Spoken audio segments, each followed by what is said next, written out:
Did you know that you can relatively easily find a potential perfect influencer on TikTok for your brand? Today, we're going to talk about how to do that plus some other great brand building strategies. How cool is that? Pretty cool, I think.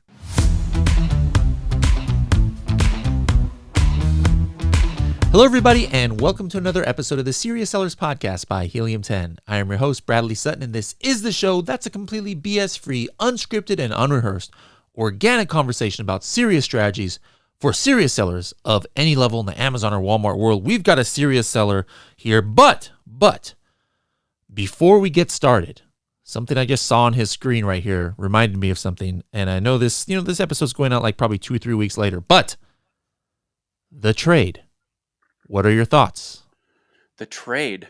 Oh man, Russell Wilson. I am Yes. so stoked.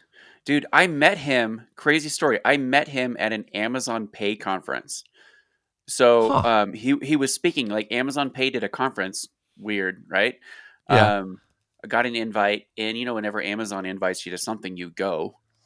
So the year before, my wife went to like this women entrepreneur thing. Amazon did. I went to Amazon Pay, and it was like one of those like keep your hand up if, like a youth group game sort of thing. Mm-hmm. And I got up on stage with him, and I turned on. I have a video. I'll have to show it to you at Prosper. I have a video where I was like, "Hey, I need you to tell my fantasy football league that you want to play on my team." so, so I get him on video, and he's like, "But then he changes it. He's like, but the rule is he has to draft me first pick overall." And I was like, you don't waste your first pick on a quarterback." Russell Wilson, especially on I Russell mean, Wilson. I was like, I didn't draft him Oh, first man. overall, but I did. I was on the turn, so I drafted him second. But yeah, he was on Okay. my team.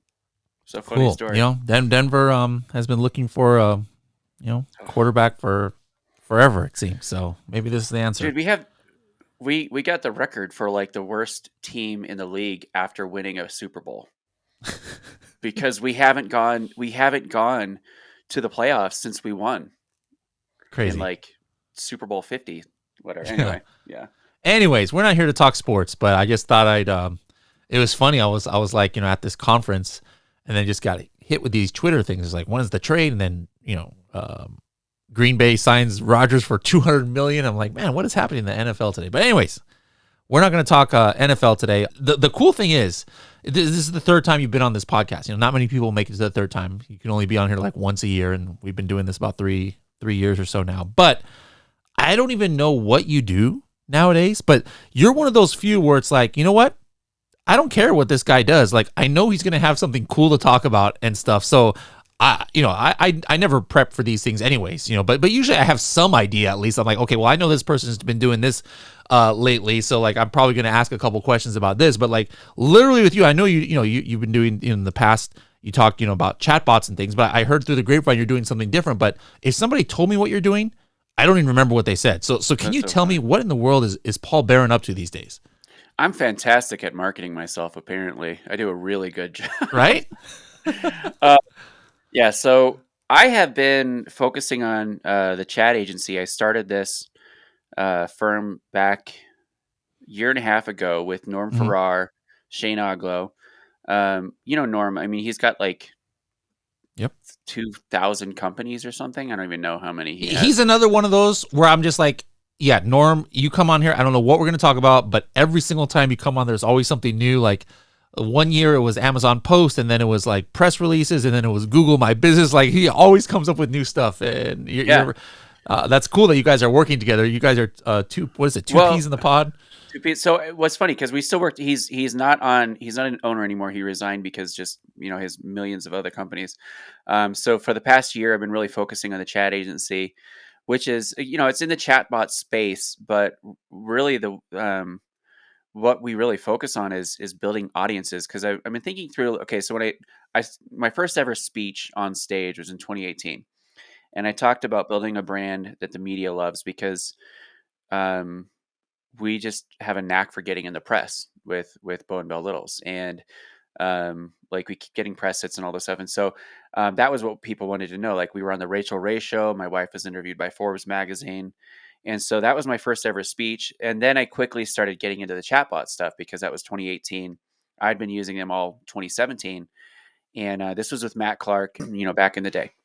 So um, I went to this like mastermind thingy that he had thrown. And I was like, dude, this is how we're getting reviews. And it was, I told him like the outline with chatbots, and we're targeting people with a custom audience match, and we're giving them a free offer, just for registering their purchase on Facebook, and then we follow up and say, oh, by the way, what's your feedback on the original purchase, right? So that led to my whole sort of like what most people know me for is the chatbot space. Um, and then over the past year and a half, I guess I've been talking a lot about influencers, because for the past 5 years, again, coinciding with like the chatbot stuff, we've been building out brand ambassador teams for our brand. But what I've sort of come to realize is that everything that I talk about, everything that I speak about on stage, whether it's press hacks like PR, getting building a brand the media loves, using chatbots, building an audience, building an email list, building an SMS list, um, you know, working with influencers, brand ambassadors, that sort of thing. It's all grounded in brand, and so that's really what I'm in. What I love doing, and so now what I'm geeking out about is using. Okay, so this is what I'm going to talk about at Prosper the Seller Tips. Tim just said that you're up there, I'm up there. So we have been testing some stuff with TikTok influencers, using Creator Marketplace and using the social promo code coupon right within Amazon. So at the chat agency, we again, like, what we focus on is building audiences for people. We primarily look at leveraging inserts, product inserts, and creating an offer for people, for the sellers, that their customers would feel stupid saying no to. That's the goal, right? We want to create an offer that is so good that people feel stupid saying no. Okay. Generally, it's like a 4-point thing where, like, register your purchase to get A, B, C, and D, right? Get all these things. And they're like, wow, this is amazing. Like, A would be cool by itself. B would be cool by itself. C would be cool by itself. We get all these 4 things together. That's what we've been focusing on, chat agency. And then for a select group of clients, we do influencer build outs. Now, in my experience, the past 5 years working with influencers and brand ambassadors, it's primarily been on Instagram. And so a lot of the speeches that I've done up to this point where we talk about how we've done that. Prosper last year, I talked about that. And a lot of the webinars and whatever podcasts I've done, I've talked about influencer build outs. And with Instagram, my experience has been that Instagram is fantastic for getting user generated content, or UGC. Especially the way that we do it, because we ask our people to share, like, for the most of them, we ask them to share rights to their content in perpetuity, so that we can recycle that into like Amazon posts, or use it in like our print marketing materials, use it in digital ads, all that sort of stuff. We have the rights to it. And like, the earned media value that we've been able to generate is well into the millions in partnering with Instagram. But the caveat there is that Instagram is not built. It was not built from the ground up for monetization. It's a legacy social media platform. I guess you call it a legacy, whatever that means. It pre-exists the whole trend that is influencer marketing. Now, TikTok is completely different. It's the new kid on the block. Last year it was the number one visited URL, the number one visited domain on the internet. Like, insane, right? I'm sure that your person last week talked about that. But the way that they built TikTok is with influencers, with creators in mind. So they have this baked in platform, Creator Marketplace for TikTok, that makes finding influencers like I'm not going to say it's a breeze, but it is amazing. Again, building out audiences, right? We do this for some select group, and we have a whole manual outreach process that we follow for both Instagram and TikTok. And we've had great success with TikTok. Like, one client in particular, we just traded a few products for free. This is like a month ago, and one of the influencers drove like $2,000 in sales with one video. Mm. And this was us finding that influencer just doing manual outreach, meaning What we was go the to call to TikTok. action on that video? What was there, like a direct link to with the attribution to the Amazon listing, or what? I would have to look it up, because I don't run the campaigns. Mhm. That was one of my assumption is that it was, um, up until this point with attribution, where we're really diving into attribution, we would just give a coupon code.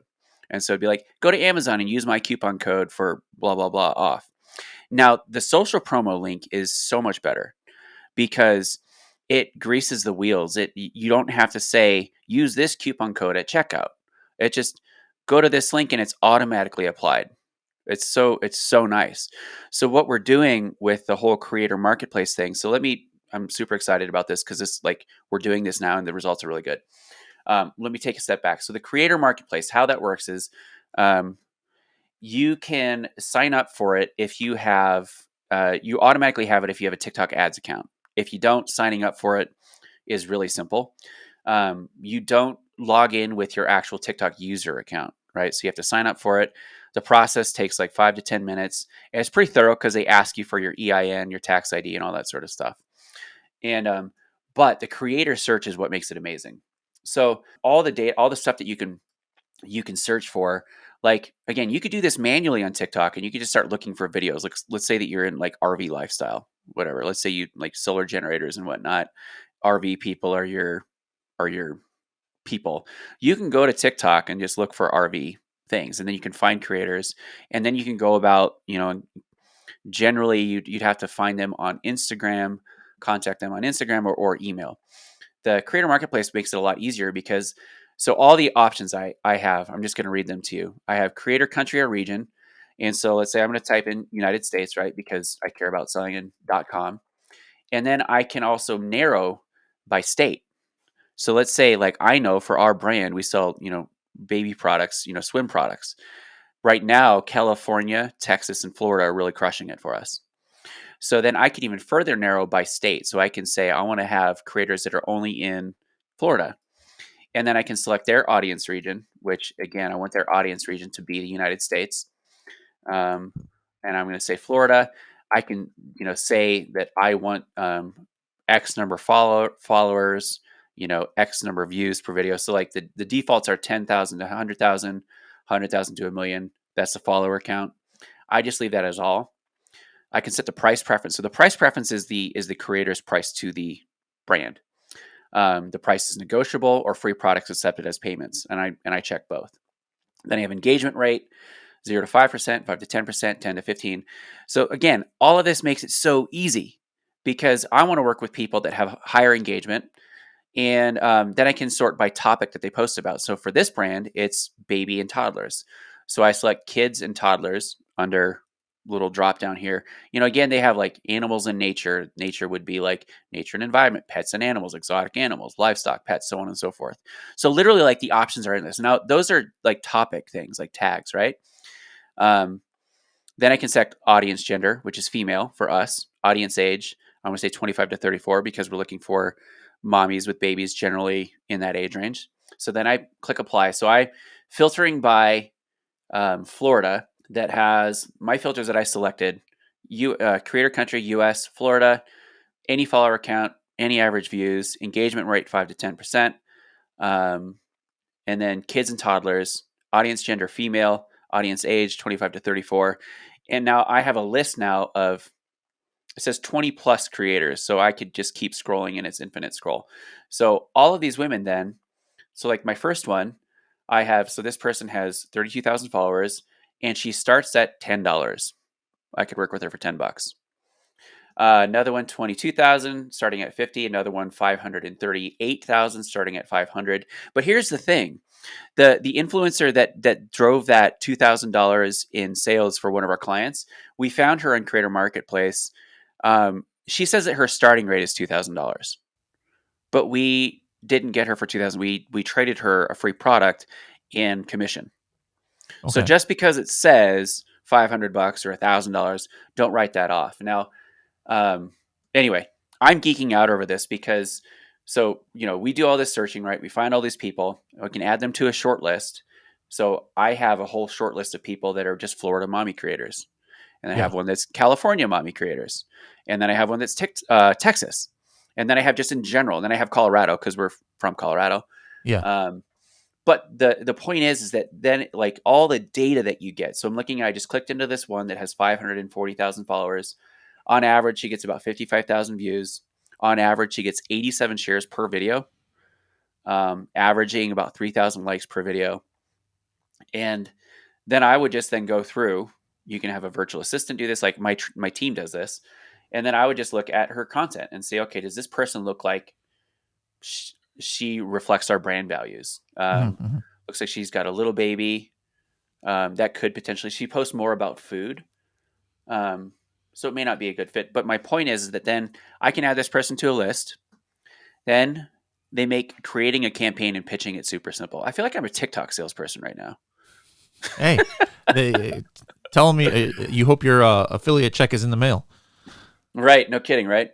So now I create a campaign, and then you put in your brand name, your website, your industry, your logo, all that sort of stuff. And when you set up an account, all that stuff is saved. Now, if Then you're you doing select this if you are doing this through like that attribution thing, isn't there something now on Amazon where you can get like a kickback if the link it comes from a certain source? Does this count as that then? Yes, and Ooh. that's the juicy part. That is the stuff that's the secret sauce, Bradley. And that's one of the reasons why so my process, right? I create the social promo code, which is in the promotions in Amazon. Super simple to set up. Drawback of the bonus of that is that it's very easy for people to redeem and use.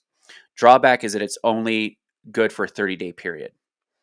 So if you want to keep sending traffic there, you have to keep creating them. Not that big of a deal, especially if you use a URL redirect, right? So step one is I think through, okay, what's my pitch to these creators? My pitch is, okay, we're doing a spring fling promo.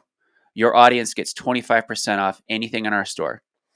And we're going to give you 10% commission on everything you sell, which is the brand referral bonus, right? So I'm not paying out of my pocket for the traffic. Amazon's paying out of their pocket. What I'm quote unquote paying is the discount, right? The loss in markup or the loss in margin. And then I'm quote unquote paying the my hard cost on products that we're giving away. It's a hard cost is like $30, right? And if I really wanted to go balls to the wall, I don't know if I could say that, but if I really wanted to go balls to the wall, I could say, you know what, you have 1 million followers. We're going to also pay you $500 up front or $1,000 up front. Because here's the thing. You look at this as an advertising channel, right?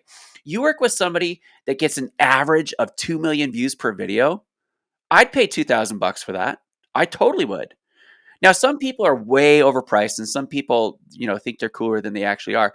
But my point is that if you combine that with something where, okay, this is everything that I've always talked. If you listen to me for the past year and a half when I talk about influencer marketing, I always say it starts with a relationship first. You have to treat people like people, respect them, be respectful.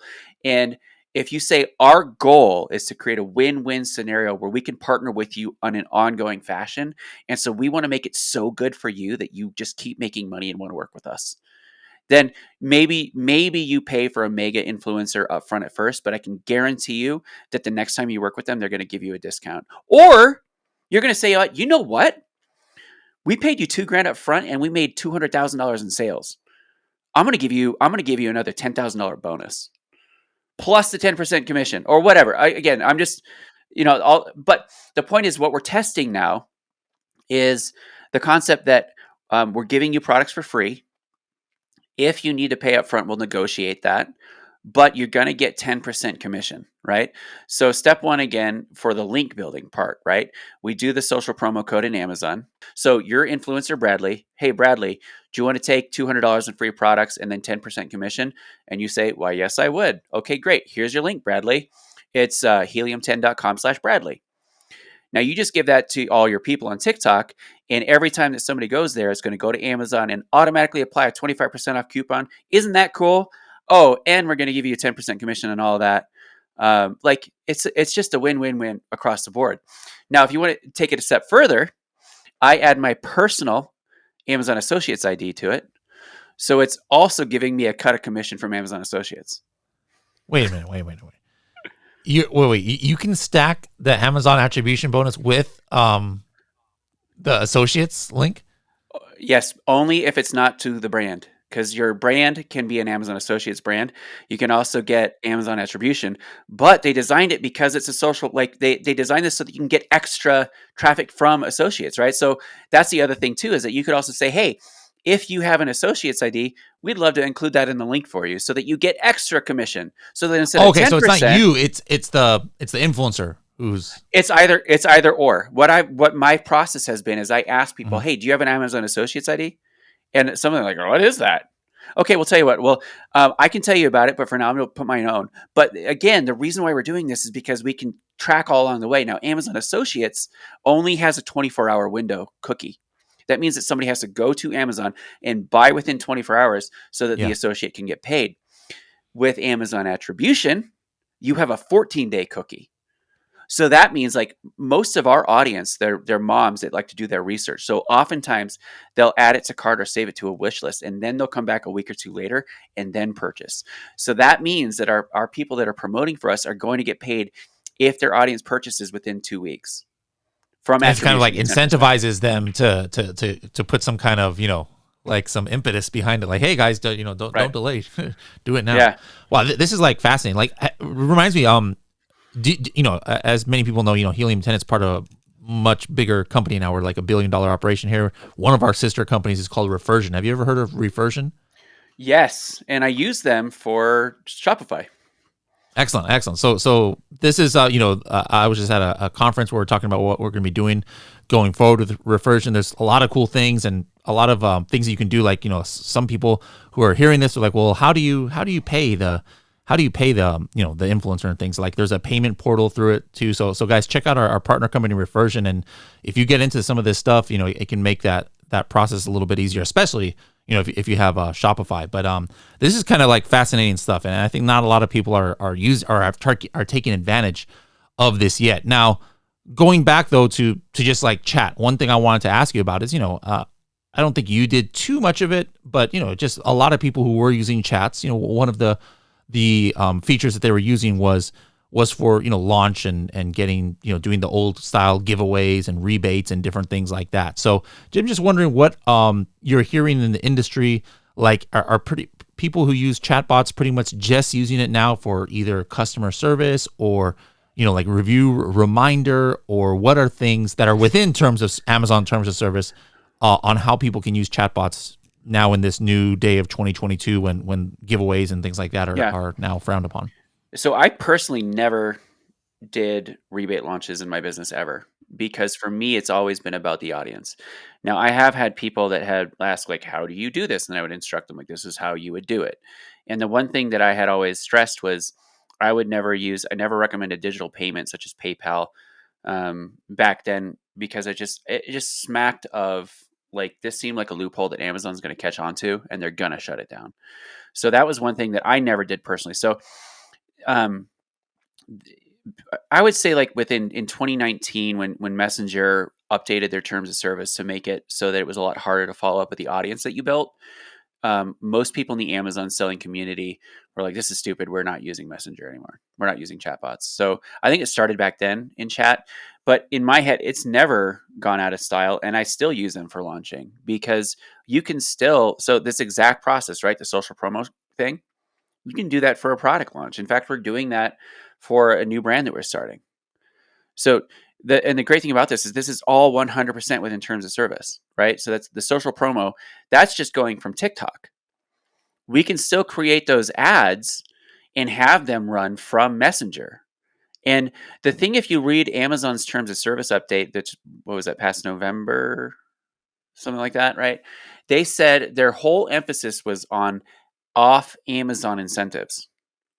They basically said over and over and again, we have a suite of tools in Amazon. Use those. And you, again, what I always boil it down to is understanding the why behind the rule. Why is the rule existing? And for Amazon, their stated purpose is customer obsession. They want their customers to be ecstatic with using Amazon. So it provided a bad experience for their customers in multiple ways. One, the people that were not a part of those sort of buying clubs were not familiar with the process, and it was a lot of hoops and a lot of things that they had to jump through to get their discount, right? So that was a pain in the ass. And it got to a point where people were like, okay, go search for, blue silicone spatula. Scroll down and look at 3 competitors. Then go to our listing and then add ours to cart. And then, take a screenshot of your purchase and then we'll rebate you within 14 days. Like, that's a pain in the ass for the user. It's a pain in the ass because people are trying, and I get it, people are trying to get the search ranking, right, for that targeted keyword. So if you're trying to rank for blue silicone spatula, when it is a simple fact that when people go to Amazon, they type in blue silicone spatula and they overwhelmingly purchase yours, then you will rank higher for blue silicone spatula. It's not rocket science. Coupons sort of fell out of vogue, I guess, because when you get a coupon purchase, or especially something like a promo code like this, the social promo, you can't quote unquote embed a URL keyword into it. You can't have a 2-step URL. And so people are like, well, I can't target my keyword growth. Well, here's the thing, sweetheart. If you actually do a really good job of building an audience, and let's say one thing that I would say is, like, you could say, go to Amazon and find our buy our blue silicone spatula on Amazon. Chances are, you're not telling people to search for blue silicone spatula. Chances are, people are going to do one of 2 or 3 things. They're going to go to Amazon and search for you by brand name plus blue silicone spatula. They're going to search for you by brand name, or they're going to search for blue silicone spatula. But the point is that will help you raise across the board. But if you have your listing well optimized, any traffic that converts will raise every keyword across the board. As long as it's converting, right? I mean, add to carts and whatnot. But my point is that that's where I don't think that using chatbots has, in my head, the people that are complaining about how they don't work were using them wrong in the first place. Yeah. They weren't looking at the long game, and they were looking at what's the quickest way that I can hack my way to the top. And that is just not a way that you build a long-term, sustainably successful business. Yeah, absolutely. Now, one thing I always like about what you do, and it really sets the people apart from the people who are just trying to make a quick buck on courses or software or something. But you're still in the game. I think all of us who are kind of in this educational space or service space, we quickly realize that maybe we started on Amazon, but some people just stop on Amazon. They just want to go into the SaaS space, or they just want to go into the education space, but they're out of Amazon. Your knowledge quickly kind of goes out of date if you're not in the game. So you're in the game. So talk to us about it. Like, how was your 2021 for just, being a plain old Amazon seller? How much am I allowed to complain? It was a rocky year, man. So in 2020, we had somebody post a review that Amazon had shipped out a poopy swim diaper, right? So we sell swim diapers. I talk about it all the time. Obviously, we didn't ship that out. That was a customer. Poopy as in it was not good, or it literally had poop in it? It literally had poop stains in it. Oh my God. Yeah. And obviously they were angry, as I would be. Right. If I got an incontinence product that had been used, I would be pissed. So this is an obvious oversight on Amazon's part. I don't see that as being, we're just going to put this back in stock. But the thing is that they've got warehouse workers that, they have. If you've been to an FC, like, these guys are just, they got to move fast, and so it's just an honest mistake. Even though we have this setting, and we've always had this setting that return units have to come back, mistakes happen. And so that one got put back in inventory, and that we have not been able to get that review down. It has the most helpful votes out of any review. And probably because people think it's hilarious or something, so that they upvoted or something like that. I mean, they're seeing, because the average consumer doesn't realize that the products that you purchase on Amazon from a private seller most of the time come from Amazon. So they're thinking there's this unethical company that's repackaging used goods and shipping them out. This is terrible. Everyone needs to know, right? That's a logical thing. So I've done everything but email Jeff on this. And that's one of those things that I need to do, because my contacts, I I know the guy who built Seller Central, and he's the guy who built the detail page. And I know the guy who built Amazon Launchpad, and I went to them and I said, "Hey, Kyle, do you have anybody that works at Amazon that can help us with this?" And he sent it into his friends that he hired that still work there, and they even couldn't help with the review. So I mean, you're trying really hard on this. So I'm assuming you've got some data that shows, hey, once that review has been upvoted, your sales took a hit. Yeah, massively. So there's that. Then obviously the supply chain issues. We're a very summer seasonal business. We generally get a big shipment every May or June. We kind of have our winter stock that comes in at about October, November, gets us through about March, generally speaking. Every now and again, we'll do a rush delivery, after Chinese New Year. But our summer shipment didn't arrive until September. So we lost $200,000 to $500,000 in sales. Yeah, because we were just running out of stock, and that's just again one of those sitting off the coast of California, floating around, right? Yep. So now we have a 20-foot container on the side of our house it's dwindling now. We're shipping stuff in, but at one point in time, it was like $400,000 of inventory just sitting in the winter. So there was that. And then also at one point in time, Rochelle thinks it's because I'm very open about our brand, and it immediately after Prosper last year. She thinks that somebody at Prosper targeted us with a black hat attack, and I'm a optimistic, glasses half full kind of guy. I choose to be open about our brand because I want to help people. That is why I'm in business. I started in business. Well, for one, I'm an entrepreneur. I want to feed work for myself. I want to make money for working for myself. I want to have freedom, but I also want other people to have freedom. And so that's why I'm open about what I do. So long story short, something happened, and we've been targeted before where our stuff has been put into the adult category, and it's like a 2-day fix. You just do a flat file upload and it's good. This is not like, this has been July. Our number one selling product that has owned the bestseller badge for over 3 years is not in a category. It is a child, because and I hope this person is listening. And if you're listening and you did this to me, I really want you to question your life choices, because cheating and money is not satisfying. Yeah. Making an impact and changing the world is satisfying. And if the only way that you can get ahead is by pulling the other person down and stabbing them in the back, you are not going to die a happy person. Yeah. I thought you were about to give like a Liam Neeson scene. I will find you and I will kill you if you are listening. I totally was expecting that for a second. Once you said, if you're listening on here, I'm like, No. I'm just, because the thing is that's true though. That's true. It doesn't take talent to cheat. What's the satisfaction in winning if the only way that you can win is by cheating? Like, I'm an extremely competitive person.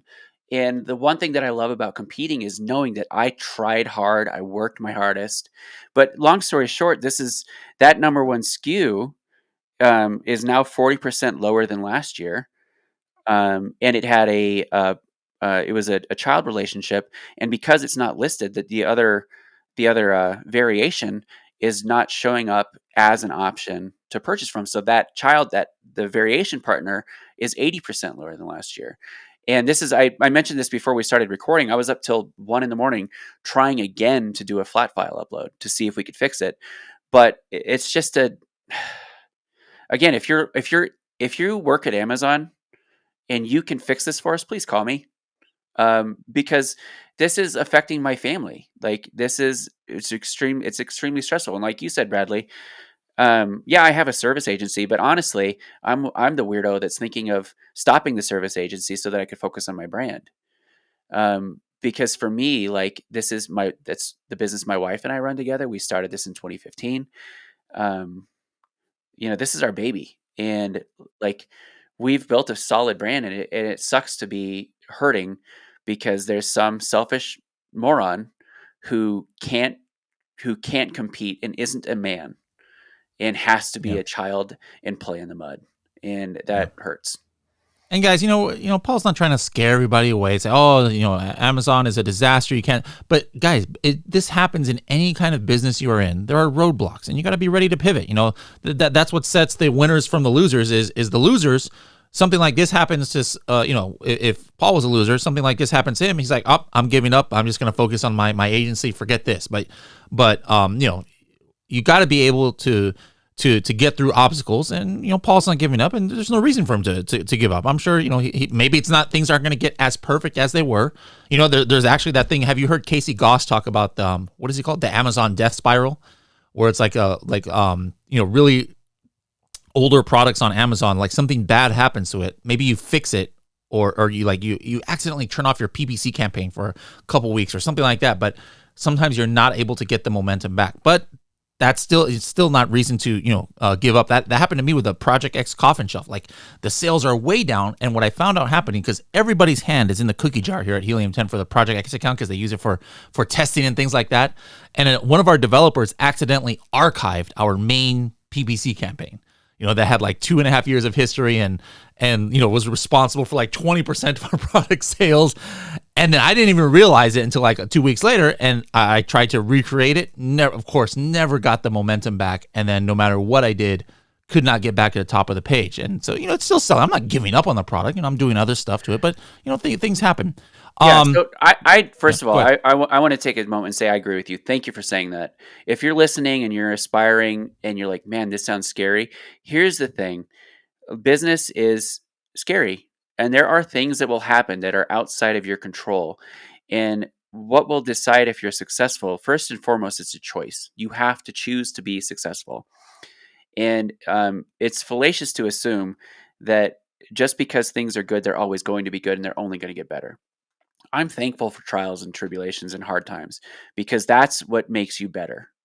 That's what, honestly, that everything that I talked about, TikTok and the creator marketplace, I am doing that to drive external traffic because of what's going on. And I am thankful for those things, because it's really lit a fire into my ass for the first time in, honestly, 3 years since I've been really focused on speaking in this. Like, I'm excited about growing our brand. And the thing is that we have a good brand. We have a really good brand. And we have other products that are outperforming themselves from last year, I think, because of this. So I'm annoyed. Yeah. But this is a good thing, because you don't grow if you don't have pain. That's just the nature of things. Yep, absolutely. Now, you've been talking about strategies throughout this episode, but it's time for our TST 30-second tips. But we can do multiple ones. Like, maybe it's about your insert card template that you have inside of Helium 10 portals, or maybe it's about a different kind of influencer marketing. Or give us like 2 or 3 quick hitting strategies that our users can take action on right away. Yeah.